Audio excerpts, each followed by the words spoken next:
Okay, thank you so much everyone for joining us today. My name's Kelly Reyna. I'm from the Children's Creativity Museum in San Francisco, and I'm co-lead of the California Collaborative. I'll now turn it over to Ananya, a member of the Girls Advisory Board of the NGCP, to kick off our event. Good afternoon, everyone, and thank you for joining us. My name is Ananya, as Kelly said, and I am a senior in high school in San Jose. I'm interested in computer science and how it intersects with other fields like economics and astronomy. And I've researched supernovae at Yale, and I like teaching elementary school students how to code in my free time. I plan to attend UC Berkeley in the fall to study electrical engineering and computer science, which I'm super excited about, and I am a member of the National Girls Collaborative Project's Girls Advisory Board. The Girls Advisory Board is a group of young women and girls from across the country from a variety of backgrounds and STEM interests. We provide important feedback for NGCP initiatives and are offered various unique resources to help in our STEM pursuits. Again, I would like to thank you for being here to promote equity in STEM and for encouraging underrepresented youth in STEM. I will now turn it over to Dr. Carol Tang. Hello, everyone. It's so great to see so many of you here, and even some people from outside of California. So I'm Carol Tang. I'm co-lead of the California Collaborative and executive director of the Children's Creativity Museum in San Francisco. This is actually one of 3 sessions that we're doing this year. We'll be having other ones in June and October to really bring together people who've been thinking about girls in STEM and gender equity, but also how to bring some of the work that we've been doing across different sectors, because what we've been doing is good for all kids, and we've known that for a long time, and now is the time to really bring that to force and make a change in children's lives. So today we're going to have a panel discussion, a lightning breakout session, and then some information at the end on a mini grant program we're holding here in California. So our goal is to help, bridge all of our different organizations and our own individual goals, and to think about, again, how to make life better for girls and boys in California and beyond. And one of the things that we're thinking about is, we all think about reopening and rebuilding as, let's rebuild better than we had before. Let's not be constrained by what we used to have. And I know that as a former program officer, that there are great minds in the funding community and the grant making community who've been thinking about this for the past year, thinking about what are the kinds of investments, what are the kind of efforts and initiatives that we could do in our entire sector that will help bring STEM learning to children of all backgrounds. And so today we brought together 3 of the most innovative, thoughtful, considerate, and generous program officers out there. I think we would all agree, to really take our eyes off of the day-to-day and look to the future and look to trends and think about what are the programs and pivots and initiatives they've heard about that can be inspiring to us and bring us hope for the future. So with that, I'd love to do a quick introduction of each of our panelists and then turn it over to them individually. They'll share a few words, and then we'll have a little bit of question and answer time with each of them. And again, continue to introduce yourselves in the chat. So our first panelist is Dr. Janet Coffey, who's a program officer at the Gordon and Betty Moore Foundation in California. And she was actually one of my personal inspirations for when I was a program officer a few years ago. Her work as both a professor and a grant maker has made huge impact in science education in both the formal and informal sectors. And her current grant making portfolio at the Moore Foundation includes science education, and educational research efforts, including the curiosity-driven science initiative that supports meaningful science experiences for the public. Our second speaker will be Dr. Julie Johnson, who's a program director in the Division of Research and Learning at the National Science Foundation in DC. She just has a really strong reputation as a bridge builder and community builder within the National Science Foundation, but as well as practitioners across many different sectors. One of my friends reached out to me and told me how nurturing Dr. Johnson was as a new grantee at NSF. She needed a lot of help and support, and she found a mentor in Dr. Johnson. So she partners across the different divisions at NSF, which isn't easy, between ISIL and ITES and career and rapid nonprofit programs, and she's just reaches out to many different people in the field. Before joining NSF in 2013, she was a STEM classroom teacher and COO of an aquarium. And our last speaker is Gemma Lenowitz, who is a program officer at the Overdeck Family Foundation. She too was a classroom teacher in high school, and she taught robotics, coached classes, coached teams. She taught computer science. She initiated project based learning STEM initiatives in her previous career. And now, as a program officer at the Overdeck Family Foundation, she works with a broad number of other grant makers to really strengthen the network and the community that supports after school and out of school time network that provides so many different kinds of diversity of experiences in STEM to children all over the country.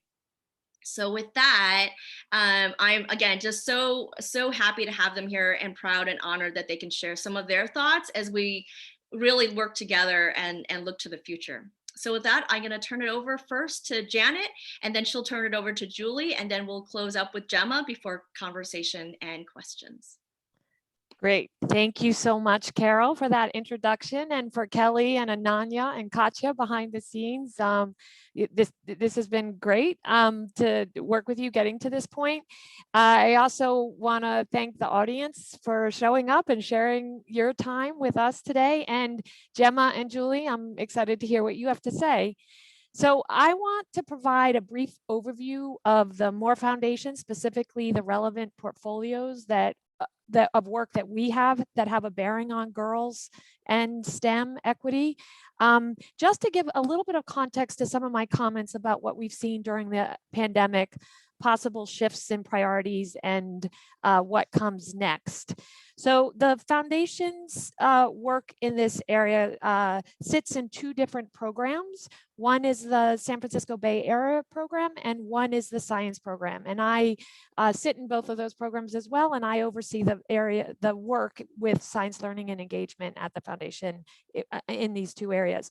So we have those two programs really share a commitment, which is we believe that to have a thriving enterprise of science in this country, we need an open-minded and curious public that supports and appreciates science, respects its judgments, and who can use evidence and reasoning in everyday decision-making, whether or not they go on into science. And we need to really inspire the next generation to pursue it. So fundamentally, success on either of those fronts really hinge on supporting opportunities for those who have been historically left out of and are underrepresented in the sciences. So our approach at the foundation is to tackle this from two fronts. The first is the Curiosity-Driven Science Initiative, which is a multi-year commitment with a goal to make opportunities for youth to do science and solve problems more commonplace. Our aim in this work is really to bring science to youth and communities in ways that capture the wonder of nature, as well as the excitement that comes with asking your own questions and figuring things out. And we want to do so in a way that results in the skills and reasoning, the identities and agencies that will really lead to persistence in using science and engineering to solve problems and pursue interests. So we're really focused on enabling and extending science-rich experiences. And as part of this work, we also invest in targeted research and evaluation so we can learn alongside the field about what works for whom and under what conditions, so that we can derive and spread design principles from effective programming. So as a complement to this curiosity-driven initiative, and you can go to the next slide, I think. We also work locally, primarily through support of the Bay Area larger science and technology museums, who have a broad reach and really share a mission to inspire and educate the public, youth and the public in STEM. So I'm happy to answer any questions about either of these work, but I think they give you a little context for my reflections. So when the pandemic struck last March, one trend was very clear. Everything went online and virtual. Across the board, we saw our grantees not really skip a beat. when, despite having chaos in their own homes, uncertainty in their own institutions, we saw an immediate pivot to online offerings, science activities, tutoring, support for parents, support for teachers, after school clubs, summer camps, field trips, science kits, you name it.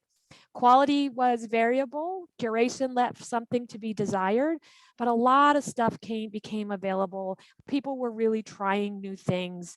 And I think that if you knew where to find material and information and you knew what to do with it, it was there for you. And I think that there are some equity implications that I hope we have some time to talk about. But certainly we saw a move to virtual settings. And while still early, I think we're beginning to see some signals that indicate what might be emerging as we emerge from this first phase of the pandemic. I think we have some silver linings, and I think there's some possible challenges that I would love to engage this group with. So first, in terms of a silver lining, between the pandemic and the broader social unrest, issues of racial justice, diversity, equity, and inclusion is on everybody's radars, including funders. You will not have a challenge making a case for the importance of this work of more equitable and inclusive STEM programming. People get the value of this work. People are also eager to see where this innovation lands. Like in education, we often talk about disrupting the systems that are so entrenched, and this time disruption came to us full force. We were thrown into a mode of experimentation. People were doing things in new ways, and I'm not really sure that we were completely ready for it in terms of setting up ourselves so we could really take advantage and learn lessons from what we were doing. And I think it's really important not to lose this opportunity as we move forward. What has been working this past year for whom? What do we want to take forward and how? What can we stop doing as we begin to reopen? Hybrid is the new rage, but really what this means in terms of what is effective for youth and girls is not clear to me. I think we see signs of an appetite for new partnerships and collaborations. This has been exciting. The pandemic accelerated a trend that I think was happening underway before the pandemic, and that's really walls between in school, out of school, in-home, online becoming a little more porous. I think we've seen that learning can happen everywhere, and I hope we move to a different conversation. I think we also see some potential challenges. I'll just throw them out. We can talk about them. There's a huge talk of learning loss and how to address it. This is understandable and essential. Any gains made on achievement gaps over the past decade have likely been wiped out. I think we see some research to that effect. My concern is how this is addressed and what it might mean for STEM program. I haven't heard science or STEM as part of these conversations, and yet it is such a rich context to take up grounds. Also, there's a lot of competing priorities to navigate for communities, for organizations, for funders. We're still trying to open schools. We're still trying to get people vaccinated. There's going to be food and housing insecurities for years, economic recovery, and figuring out how to position STEM so it supports a lot of those needs, I think is really important. And of course, you know, things are going to be unequal just to move along. I mean, unequal in that the pandemic has hit some communities harder. So some communities are going to bounce back, be ready to go. Others are going to need a lot more investment, and we need to make sure that we're responding to those needs. What comes next? I actually have no idea. I hope, you know, it is for us collectively to figure out some of that. We need to share these lessons and squeeze the lessons from innovation. I hope we don't lose sight of the value of connecting with peers, with communities, and with things that youth care about in person and not only online. We need to get kids outside. We need to get them into communities to solve local problems that likely have a global consequence. It's good for their mental, emotional well-being. It's good for learning. It's good for science. I think we've learned we're stronger together, and I hope we can move forward with this lesson. And I think we have a long way to go. We may be closing in on the end of the immediate crisis, but the mid to longer term will be a tough slog and disproportionately felt by the communities who have been hardest hit, and we need to be there for them. What gives me hope, though, is the people. I mean, you heard Ananya at the beginning of the session, the girls and the youth, there's no doubt that this has been a tough year for them, but they're going to come out strong. Their resilience, their grit, their optimism, their promise all give me hope. And so Ananya, thank you for reminding all of us about that. And they have a lot of big problems in front of them that they need to lead us through. And so I think that there's a hope there in the future. And I also would say the dedication of the staff and the organizations in girls serving and youth serving organization has been incredibly humbling. And I hope that it serves as a source of strength and inspiration for the community as much as it does for me. So I will look forward to questions. Thank you.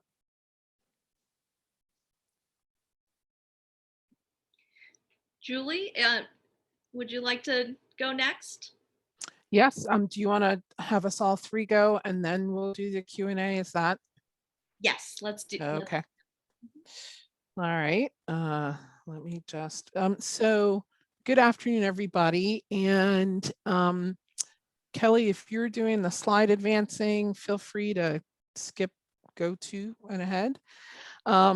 So I'm just going to say a little bit about a number of things, mainly as prompts for thinking later. My assumption is that you will get a copy of these slides, so I may skip some in the interest of time. But I'm going to pick up, go to the next slide. I'm going to pick up where Janet left off in some of her comments, and that is thinking about equity, inclusion, and what we have, what some of us have known and understood for a long time, and what others in the country have come to hopefully a better understanding over the past year in particular. So we know that DE&I conversations are not new, they are ongoing, but how one comes to understand them, how one is affected by these systematic constructs has differed greatly in the past year. Next slide. So probably in thinking of some of the work that you are doing and have done, these may be definitions of equity that you have seen and that you're aware of. And of course, there are myriad other definitions. Next slide. But what I probably also in some of the thinking and maybe even training that you've been a part of, this image often gets used, right? So we think about equity versus equality, and we think about equity as providing the supports to navigate a system. And that has been a traditional approach to thinking about equity. In recent years, as practitioners and people working deeply in this space have continued to have conversations, the first image still puts the problem on the individual. Something that the individual is, we have to fix the individual, right? The one on the right is more about the system, right? So where are we changing the system or systems to allow for more equitable interaction? So I want you to think about these two images, right? Are the things that we are doing about providing supports or the box or the ladder to climb over the fence, or are we getting rid of the fence, right? So that's one thought. Next slide. Another place that we have continued to have conversations is about this term inclusion, right? And again, myriad definitions depending on the spaces that we're working in. Are we talking about healthcare? Are we talking about education? Are we talking about housing? Or are we talking whatever that is? But inclusion is also a problematic term, because while we can be thinking about inclusion, we can also simultaneously be excluding. And so how do we hold that dialectic in the same space, right? The actions towards the inclusion of some group or some other group, how does that also maybe simultaneously exclude a group, right? and how does that make us think then about how we approach the work that we're doing? Are we creating ladders, or are we just getting rid of the fence? All right, next slide. From an NSF point of view, broadening participation has been real central to even its initial charge and charter from Congress in terms of bringing all people into the enterprise of the scientific research community and science education community. So, and I would say in even the last decade, a much more intentional focus around broadening participation. Next slide, please. So one of the NSF big ideas, which depending on your connections either directly to the foundation because you've submitted a grant, or maybe you're a partner with someone else, but NSF has launched sort of these big transformational systematic kinds of ideas. And one of them is a reification of thinking about broadening participation, right? So about workforce, about the integration of research and activities. So not just what's the research being done, but how are practitioners like you and others contributing to the research mechanism? Frankly, are your questions getting addressed by researchers, or is it just the researchers' questions, right? Different programs at NSF have different ways they talk about this integration. The ASL program has been more focused and more explicit about collaborations and research and practitioner partnerships. So thinking about broadening participation, not just on who ultimately becomes a scientist or a science educator or a math educator, but how do people participate along the process? Next slide. To that end, there have been a reification in the NSF strategic plan about expanding efforts for increased participation of underrepresented groups. We in our division and in our directorate have spent the last 6 months actually thinking about terms like underrepresented, underserved, right? So we've had a myriad of different kinds of discussions about how terminology we use can be inclusive or exclusive. What does that mean, not only in the kind of funding that we do and how we talk to principal investigators, but how we might hire program officers, right? So we've even changed some of the postings on our job descriptions to have much more explicit language about this notion of broadening participation and access, and attracting people whose work is not just in STEM education or math education or engineering education, but engineering education in the context of broadening participation and inclusion, right? So these are all efforts that we are thinking about. Next slide. In the next 2 slides, and again, because you're going to get them, you can find out more information. I try to give you some pointers to how to find it on the NSF website about these ideas around broadening participation. Next slide, so that you can kind of explore them for your own. So finally, next slide. This notion of thinking about STEM can happen anywhere and everywhere. So at one point, the resource center that supports the ASL program, Advancing Informal STEM Learning Program, we started to undertake a landscape approach to thinking about, so who is in this sphere that we have called, or others have called, informal STEM learning? And as you can see, there's a lot of bubbles here. And in any one of those bubbles, there's young people, there's families, there's adults, there's seniors, right? So truly thinking about the anywhere is a really important thing. Next slide. What we are finding in the last year, next slide, is that these kinds of phrases, not that they haven't been in proposals submitted to the ASL program necessarily, but we are seeing them more across myriad programs that didn't necessarily weren't maybe thinking about or using that term, but we are seeing it much, much more in the past 8 months or so in terms of recent submissions. And we could talk about any one of these, and there's many I left off the list, but these seem to be the one as I think about the last 1,000 or so proposals I've looked at since August, like these are the words that keep coming up, right?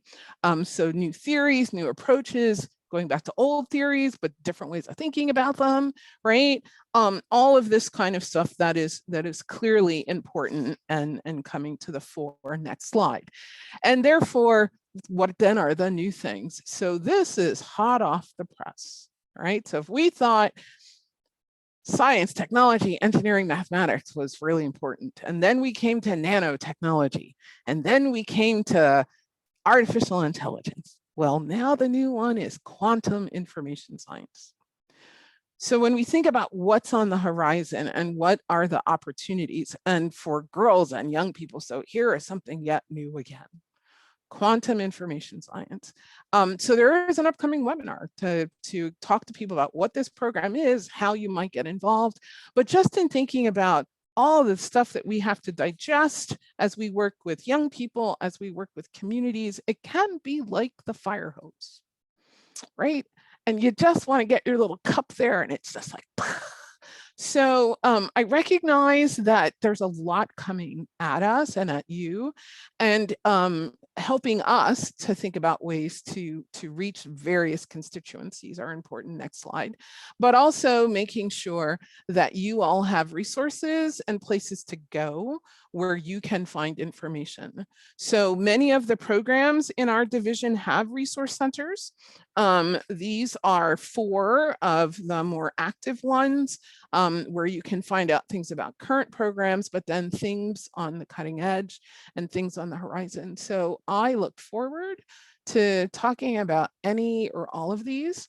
I will say with the pandemic, in terms of proposals and, this notion of being catapulted 10 years into the future in a week. All right, so moving to this online or virtual, where we might have before said, yeah, we're looking at that down the road, and the road is suddenly there. And so I think this notion of what do we keep, what do we forget, what are the hybrids? These are questions of inclusion and access.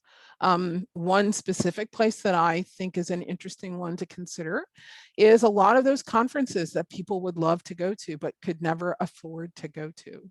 Because beyond the cost of the registration, you've got travel and lodging. All of a sudden, major conferences, places where you'd want to connect and learn from others, were much more accessible last year than they've ever been. So when we can travel and we can go to conferences, what about those who still cannot get on the plane to go?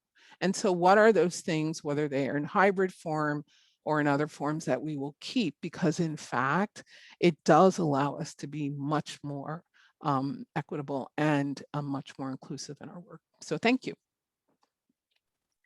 Thank you so much, Julie.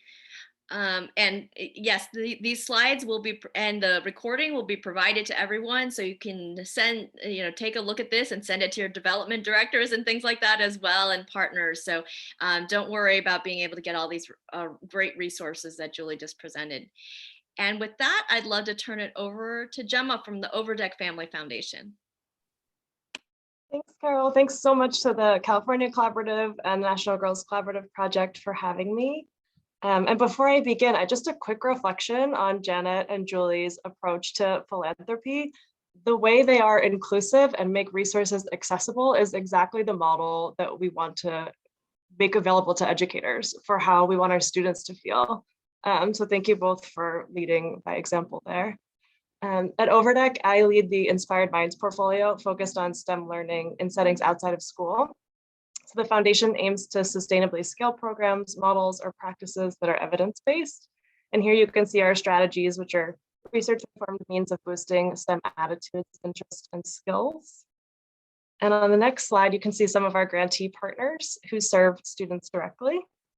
Our goal at the foundation is to find, fund, support, and scale the most cost-effective programs that are serving students nationally and demonstrating evidence against those priority outcomes I just referenced. So these organizations all played a central role in providing access to high quality out of school STEM during the pandemic, and will continue to do so. And I just want to highlight, since we have some museum folks on this call, I think physical closure has been so difficult for our museum partners, but the ways they have pivoted to create virtual field trips and online experiences have been so interesting and have such potential to reach a more diverse set of students and democratize the museum experience. So just to Julie's point about conferences, we can also think about museums beyond being cultural institutions and physical places, really rethinking their role in the community and beyond. On the next slide, you can see our grantee partners who serve students and families. We know adults play a critical role in the development of children's STEM identities. And to this theme of cultural and community wealth, families are such incredible assets for learning, and they bring this font of knowledge about student interests, culture, linguistic relevance, all kinds of themes that they can connect to their STEM learning and really expand the definition of STEM. And then finally, we have a set of grantees who work at the ecosystem level, increasing program quality through validation, field building, and advocacy for public support. So I hope you have encountered some of these organizations in the landscape as you work. I just want to quickly highlight the After School Alliance for their advocacy and communications work on behalf of after-school programs across the country. I think the America After 3 p.m. survey and report that we received this year provided much needed insight during a time of so much ambiguity and confusion for programs. And their messages help us reframe after school as a place for socially constructed community learning. And we are, of course, grateful that summer and after school set-asides showed up in the American Rescue Plan Act. Yes, applause.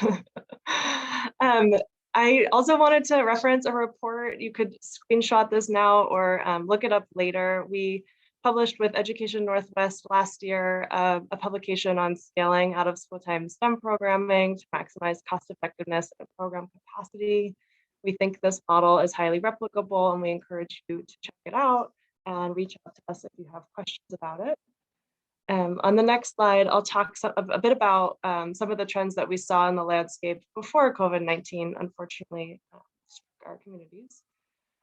Students' beliefs about their math and science competency and their expectations of success all predict their course enrollment in middle and high school. So we know we have to start early, and we need to create opportunities for students to see themselves in STEM and access pathways to build skills and pursue new interests. But unfortunately, fewer than 10% of kids in our country are experiencing after-school STEM. And so these programs can impact interest and self-efficacy, but we need more high quality and cost-effective options in the landscape.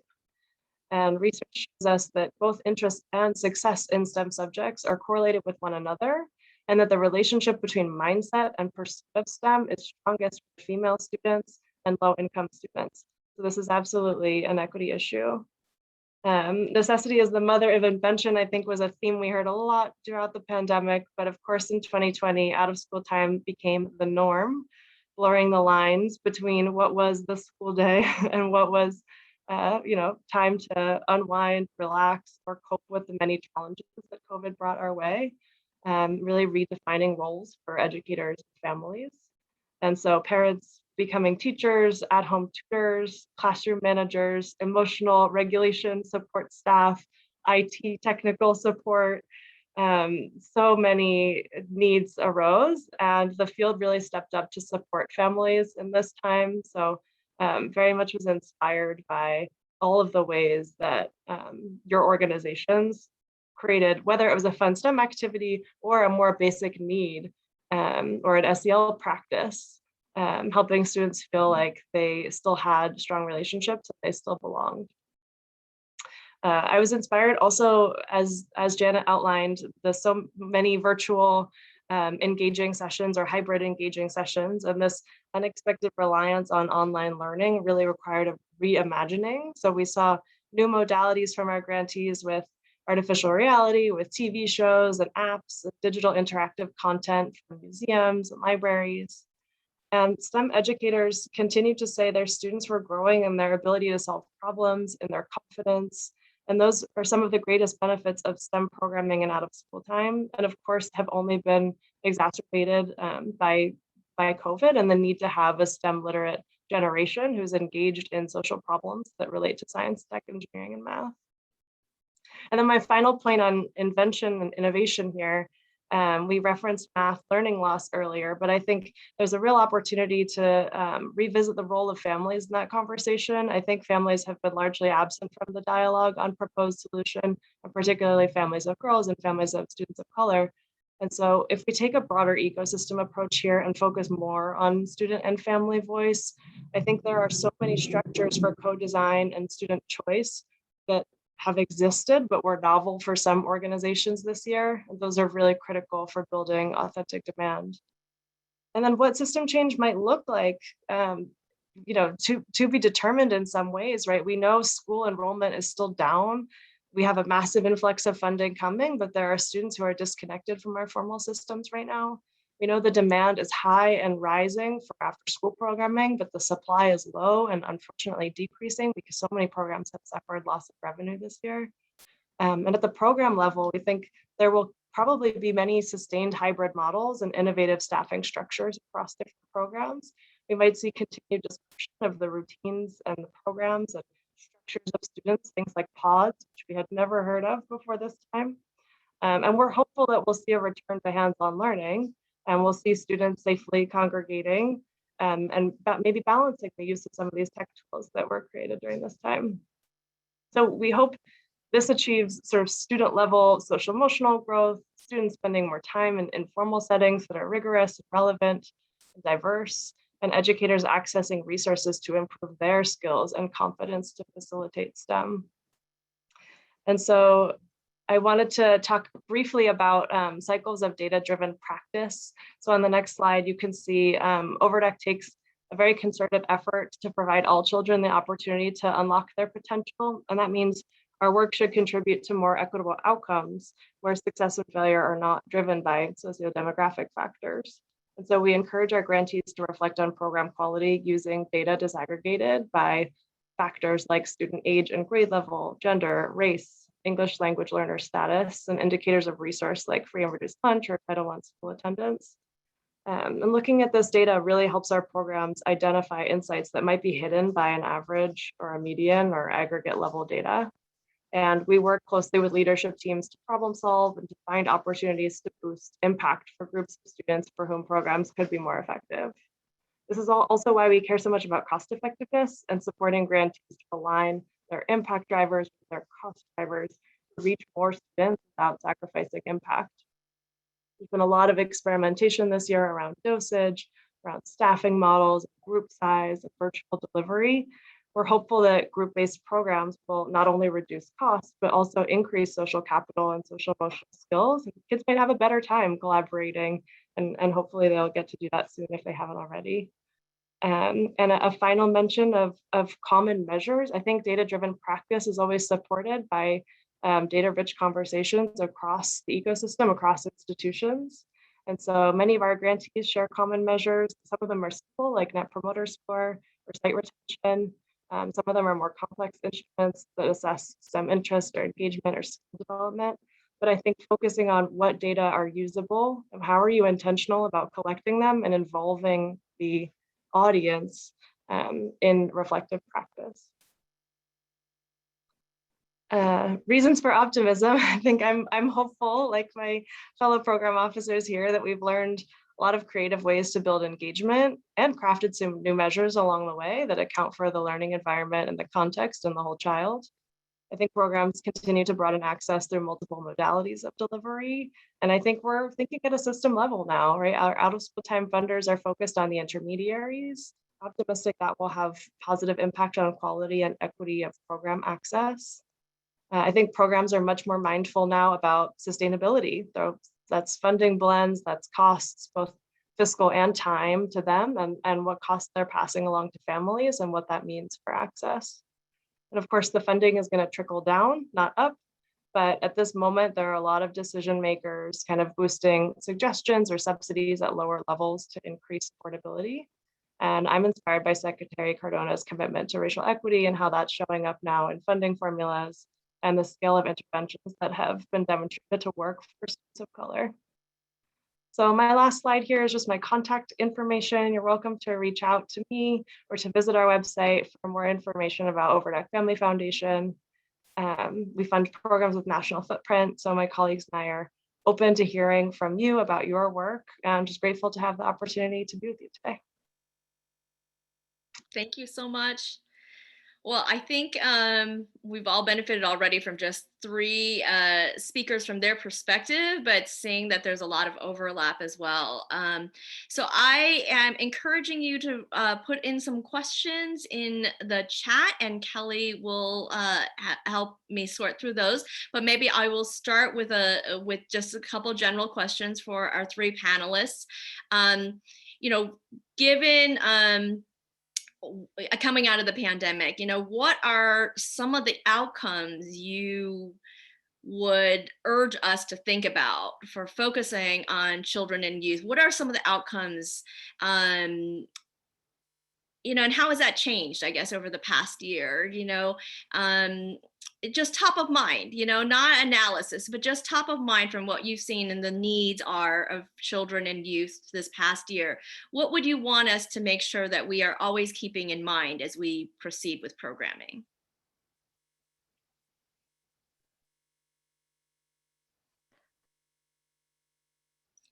I see Janet has unmuted, and then Julie. So should we go Janet, Julie, and then Gemma? These days you can tell by the unmuting. I will try to be quick. I think it's a fantastic question, and I actually would love to hear from this group what outcomes this group thinks is important. I mean, just my instinct is just really, thinking about ways to build on the interests and the curiosities of the youth, and to really think about ways to make science and STEM local so that they can pursue those interests and curiosities within their own community, with their community and for their community. So I am encouraging people to put it in the chat, but we heard some about, Janet just talked about curiosity and caring about local questions. Julie? So building on that, I think, and we are seeing some more projects think about this in different ways in terms of the social emotional learning. So this is Julie Johnson, a lifelong educator, talking, not specifically an NSF program officer, but thinking about models of healing and how those might inform how we think about program and engagement design. Not only for the youth, but for the constellation of people in their life, which may be their family of birth or family of choice. Isolation is a very real thing in this pandemic. And so while we may have opportunities to move activities online, how do we actually think about this lovely rectangle? And what does it mean to design for learning and engagement in this kind of space, which is different than just, I'll go online and I will direct you to do the activity and I will have you in a breakout room so you can talk. But what opportunities do we get to think about? What does the design for learning look like that is different than it does when we are in person? So those are two things. Gemma, what are your thoughts? I agree with my colleagues there. I think asking youth about what they prioritize is really important. I would say also turning to the principles of the science of learning and development. There's been a lot of great distillation of those insights over the last couple of years, and the National Academy's report on adolescence. I think one of the insights from that work is that students have never progressed linearly.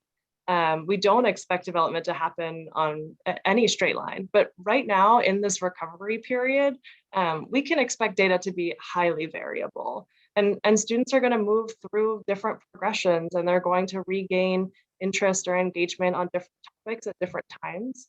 So I would encourage folks who are collecting outcomes to also think about how are they modifying their inputs or program activities to account for the variability in outcomes, but also like don't collect something if you know it's going to be all over the place and you won't have an opportunity to respond to that.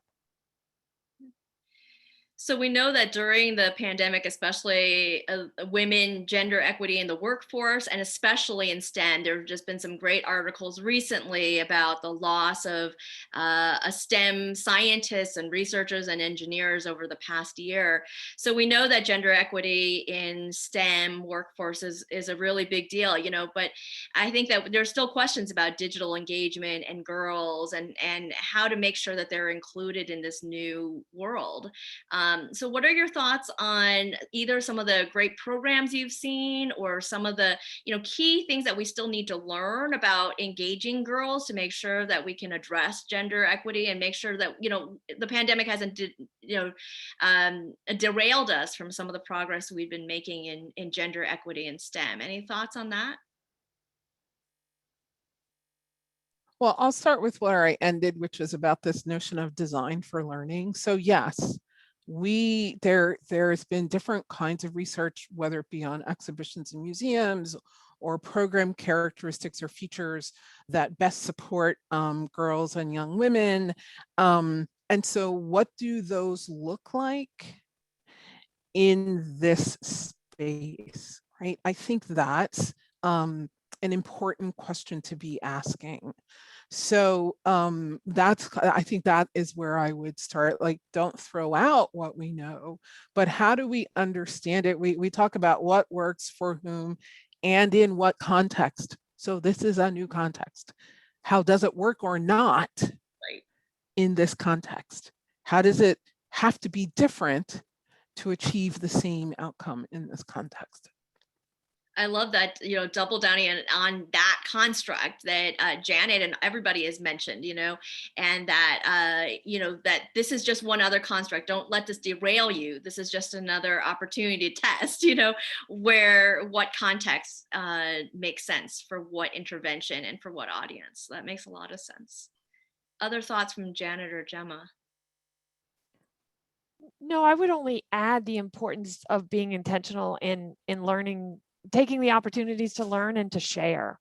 So, you know, the faster we learn, the better we'll be able to design. And, you know, the variation that lives in the programs that are represented here and around the country can really make us all smarter to faster if we work together on trying to understand the questions Julie was asking.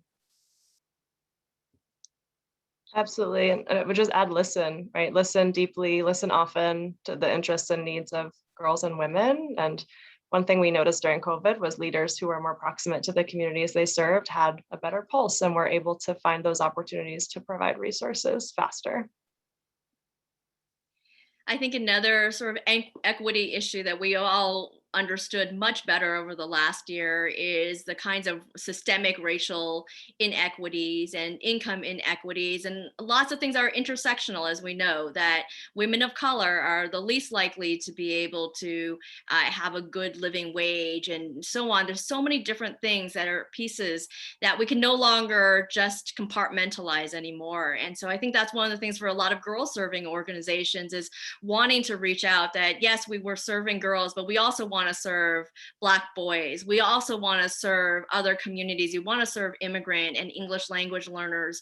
And thinking about how that's not just our audience, but new audiences. And again, that we can't do better as a society without helping all segments.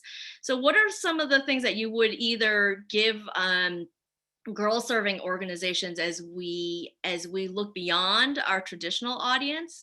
You know, what are some tips? You know, what are some things we could lead with, or what are some things, you know, there's also, we should learn a lot, right? So there's the listen parts of you that you all just mentioned, but what are some of the things we could actually offer that is of value to helping other communities that maybe we hadn't targeted before? Any thoughts on sort of intersectionality and lessons across our different organizations?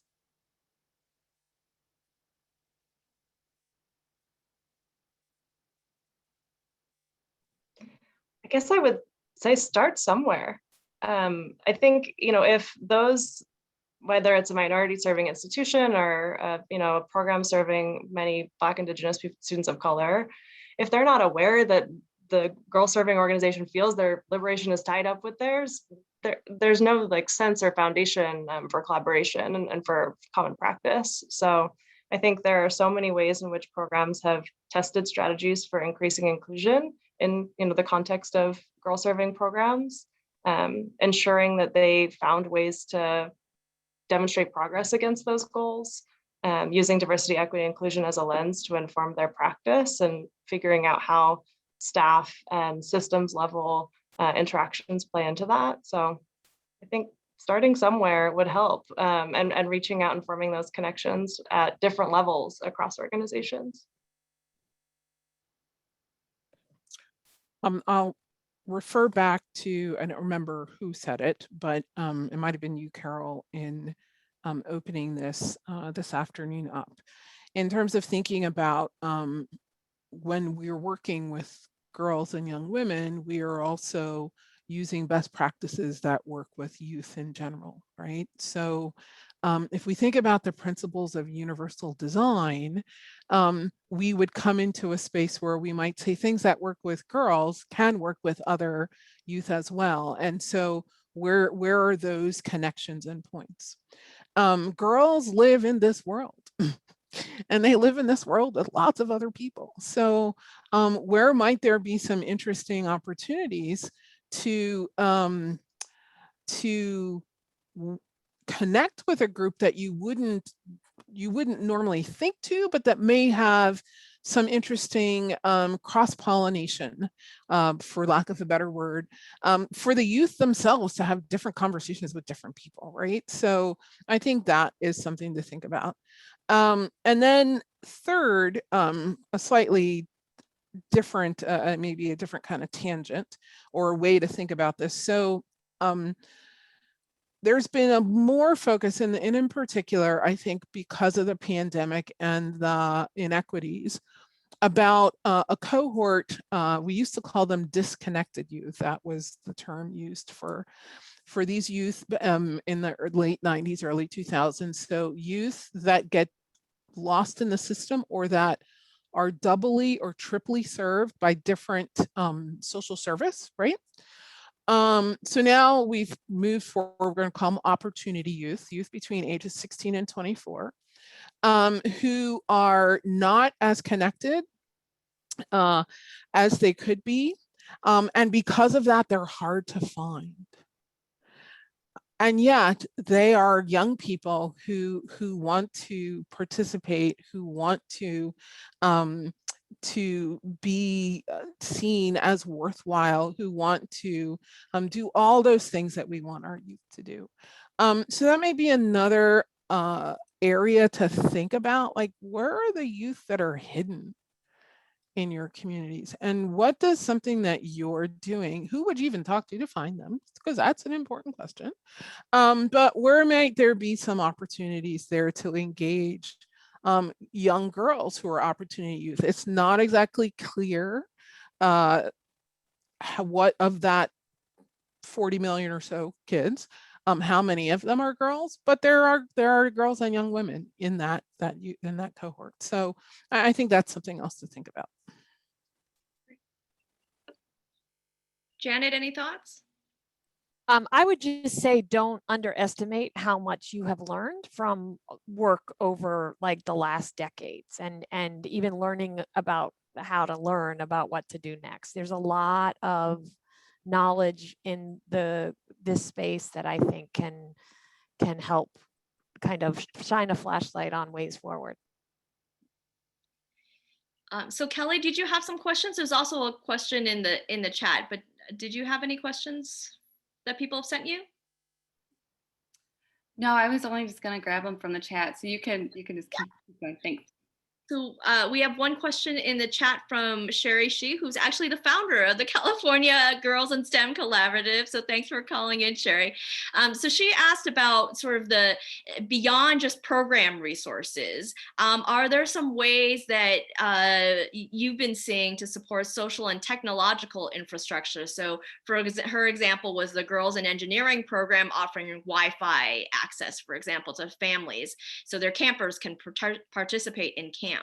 And she thinks that this is a little bit like removing the fence in that equity cartoon that that Julie had shown. But are there some other things that you can think of that are more about, again, less programmatic and more about the infrastructure itself? And actually, Gemma put one in the comments, but I don't know if Gemma, you wanted to jump in with that one. Sure. Californians for Justice is an organization that believes in young people as leaders. So I think considering young people as a piece of infrastructure, their advocacy can be tremendously effective if they go to the school district or a local school board to communicate that something like a Wi-Fi hotspot is an emergent need for their program. Their voices are incredibly powerful, and organizations like Californians for Justice, and I'm sure there are peers in other states, or you could replicate some of their practices to think about how they advise action and student voice.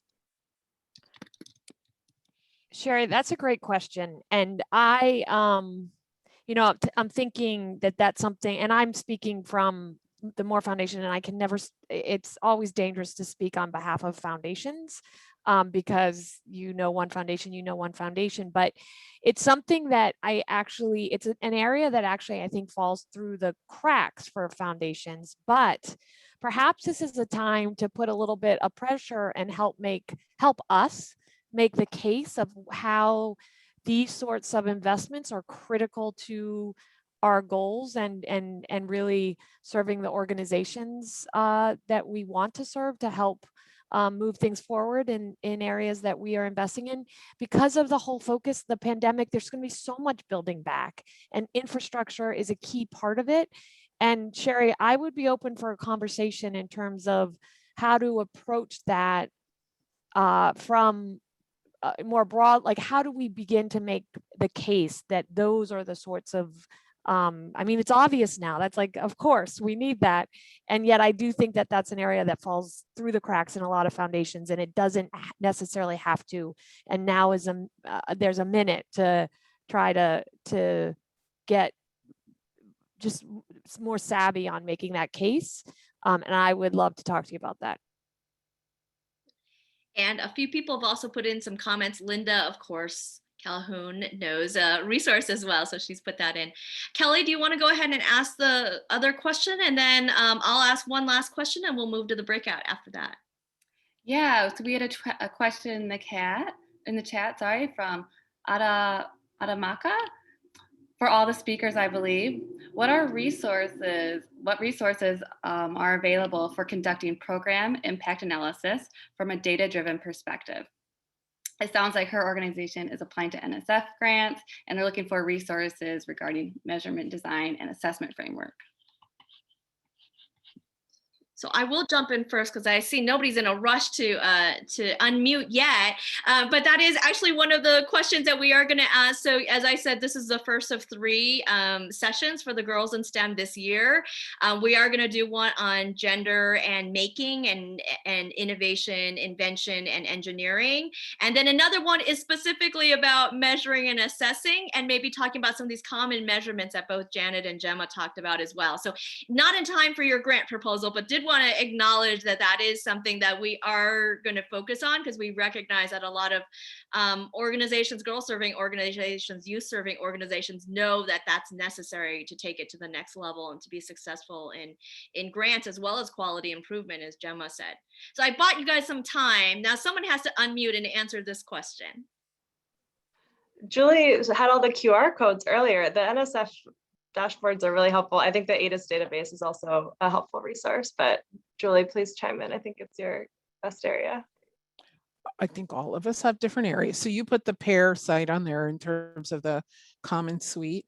Yes, if you check on those resource center sites, They have various resources to help think about measures and measurement. On the CASE resource site, there's a whole section on evaluation and what is evaluation and what kinds of questions can you ask. And if you're going to engage an evaluator, what should you ask? You know, it's like when you go to the doctor, just if you go to a doctor and they don't really fit for you, you shouldn't go to that doctor.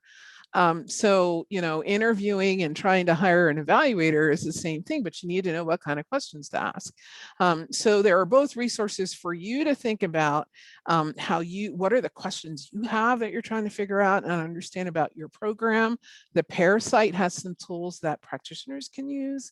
The ASL website CASE, even the iTest website, Stellar, has different resources for that. And then I would say, you know, who in your community might you engage in terms of a partner? You have questions, but that may not be where your energy is best spent. So who do you partner with that loves to investigate and loves to do inquiries that you could work together?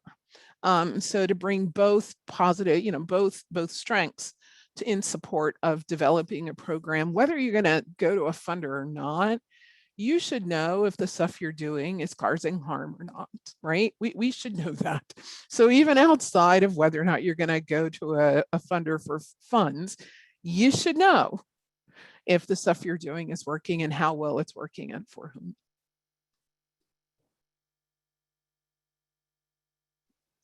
Janet's just smiling.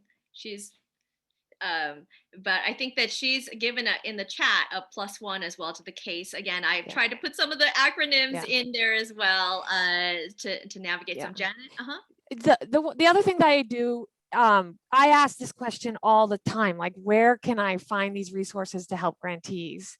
And one thing I do is I read a lot of evaluations till I find something that would be really, really helpful. And then I try to generalize from there. And it brings you both to questions to ask, but also how to be creative and how you get some indicators and create a mosaic of signals about whether something is working or not, or causing harm, or but it's a really important part of our work. And I think Julie's right, there are people that get really excited about it, and just finding the right fit is really important.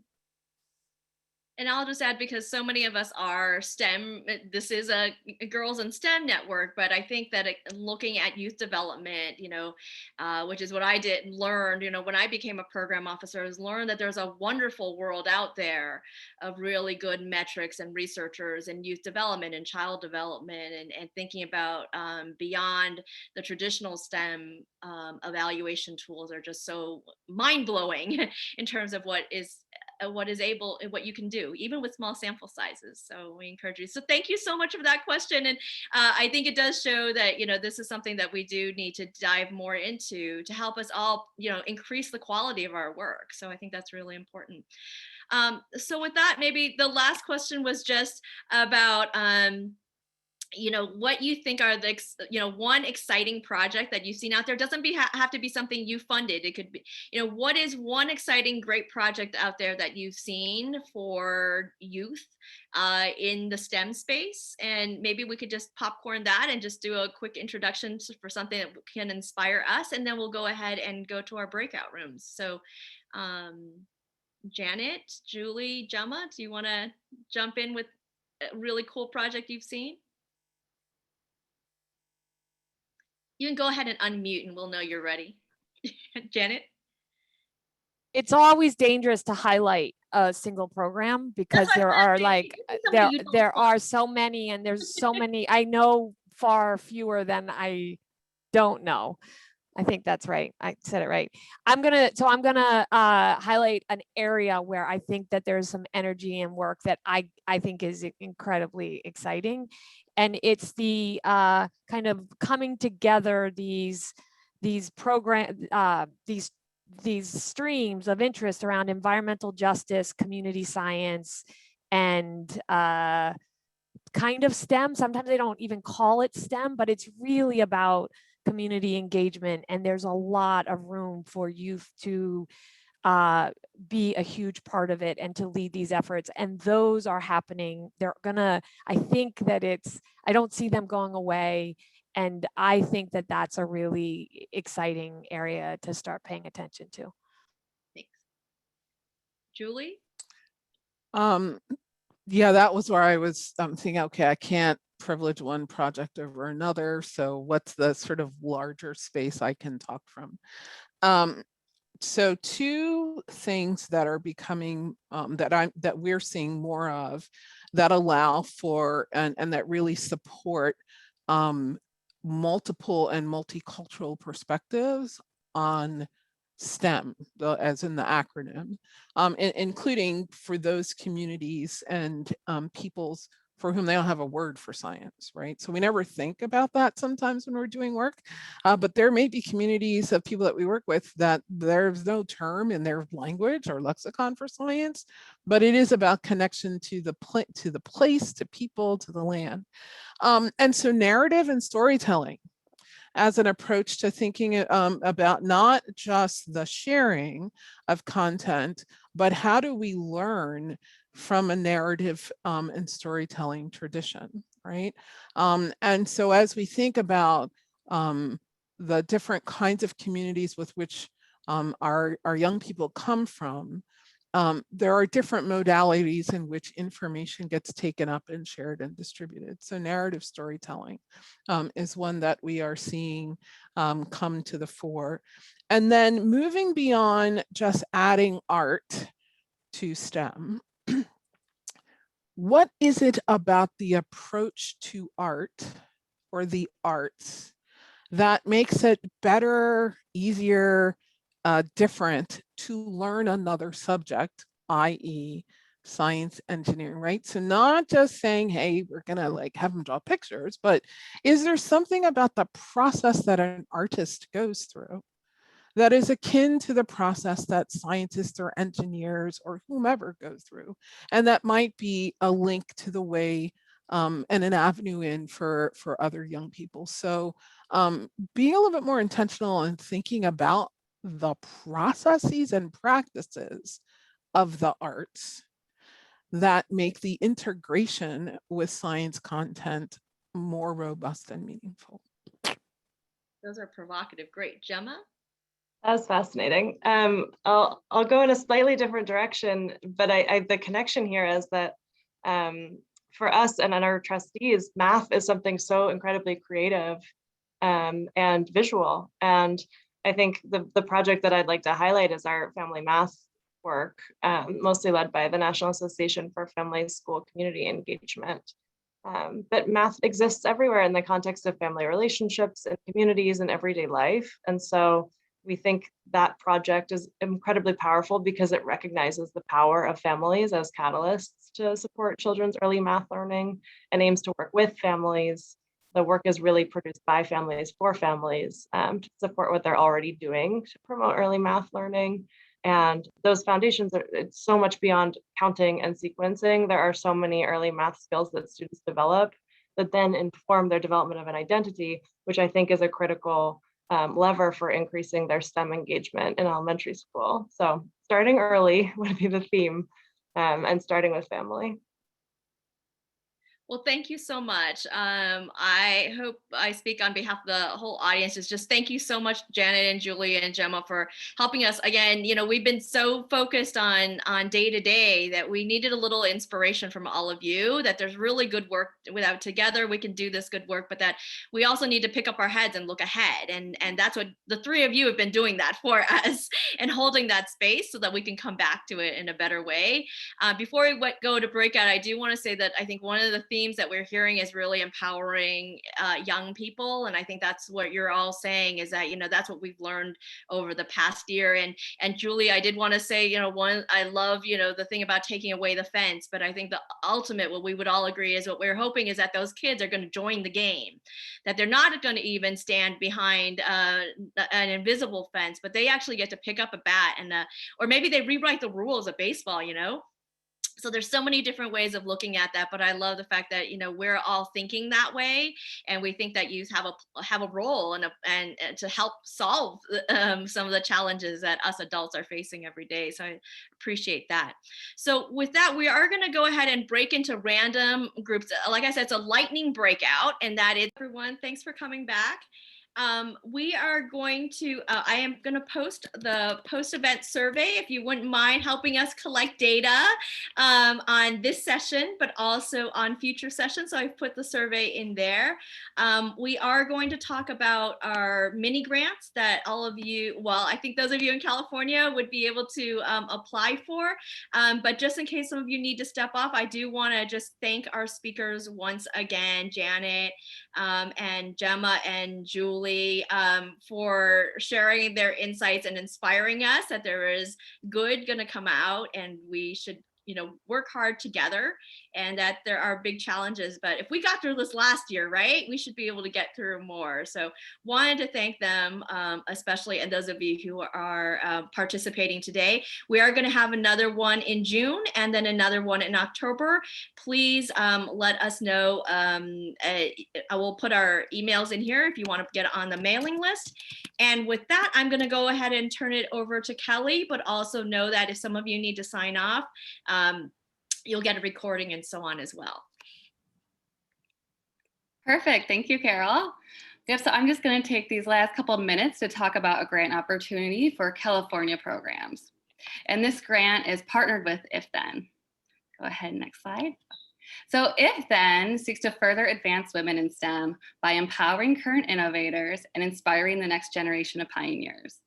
It believes in highlighting positive and successful female professional role models, and it's designed to activate a cultural shift among young girls to open their eyes to STEM careers by funding and elevating women in STEM as role models, by convening cross-sector partners in entertainment, fashion, sports, business, and academia to illuminate the importance of STEM everywhere, and by inspiring girls with better portrayals of women in STEM through media and learning experiences to pique their interest in STEM. And part of this work includes a group of 125 If Then ambassadors who are inspiring women STEM professionals across a variety of industries who are all interested in inspiring the next generation of girls in STEM. And they're featured in the If Then collection. So the next slide shows you what the If Then collection will look like if you go to the If Then website. You can search this digital library of downloadable photos, videos, activity sheets, and other assets that highlight the If Then ambassadors and represent women in STEM. You can search by key phrases, by type of asset. So if you're looking for video, activity sheet, photo, whatever, by discipline, or by California, by location, which is great if you're looking for someone in California. And lastly, of course, you can search by name. Next slide. So the If Then collection is the largest resource of its kind. The digital library has thousands of downloadable resources. The careers featured are as diverse as shark tagging, fashion design, and training Olympic athletes. One of the main purposes of the collection is to provide educators, museums, nonprofits, parents, and students with high quality STEM content for use free of charge. Next slide. So the California Collaborative is going to distribute 18 grants of $1,000 each across STEM organizations in California. The projects must take place between May and September of this year, and priority will be given to organizations that promote STEM for underserved youth. Next slide. Back one slide, I think. Perfect. So the goals of this grant are to increase use and awareness of the If Then collection and its goals, and to also create and promote additional exemplary uses of the collection. So we hope that organizations in California will really use the resources to inspire girls, and they can do this through visibility, discussion, hands-on learning. It's really very open-ended so that organizations can use it as best fits for them. So maybe it's mounting posters at their site, watching videos of role models with the girls they serve, reading profiles, completing activity sheets, or possibly even coordinating a presentation with an ambassador. Next slide. The proposal requirements will be, it's going to be 2 to 3 pages, and that will all include a narrative detailing how your proposed project will address gender equity and its potential impact and reach. Also, it will include your project budget and your project timeline. Again, this is going to be through May and September this year, May through September. And proposals will be emailed to me at kreina@creativity.org by May 10th at midnight Pacific time. Next slide. So next week, I'm going to email, everybody here will be included in that. I'm going to send out an email with more information about this. I'll have office hours on May 4th. The time of that's to be determined, but will be in that email. Again, applications will be due May 10th. Your work will be from May through September. And October 8th, your final report will be due. November 8th, we'll have a national webinar showcase highlighting some of the great examples of work across the country. And last slide. Again, for more info, you can always contact me, but I will send out more information next week and be having office hours in the future. Thank you. Thank you, Kelly. We are going to send out more information about the grant proposal, the mini grants. Again, we're trying to make it easy on all of you. And then again, with the office hours, is just to provide some technical assistance on just getting these. It's more about your organization wanting to use this and having a need and being creative with it. And we hope that we, as the Children's Creativity Museum, will be able to learn from all of the grantees as well. And so that we can then share best practices with people around the country as well. So hoping to make that as easy as possible for folks and again to have bring together different organizations from across California. So with that, I thank all of you for participating. We know that there's so many webinars and you're on screens all the time, and so for you to elect to do this, we are really, really thankful, and we hope that we can stay connected. And so again, we're Resurrecting California Collaborative. Kelly and I are really committed to it. I know some of you have been part of it in the past, so we look forward to hearing from you and building this, and we'll hopefully see you at the June and then October summits as well as we tackle making and gender equity and also evaluation. So thank you so much. Have a good weekend.